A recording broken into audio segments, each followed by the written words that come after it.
बाबा, आज कुसी औँसी रहेछ। आमा, आज बुबाको मुखिया दिन है।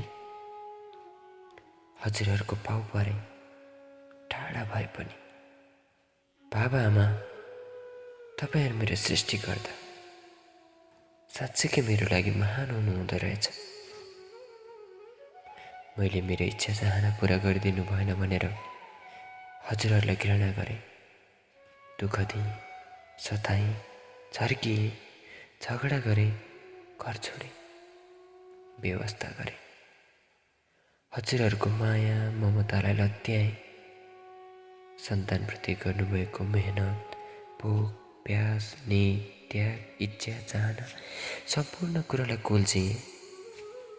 कहिले आमा प्यारो बने, कहिले बाबा।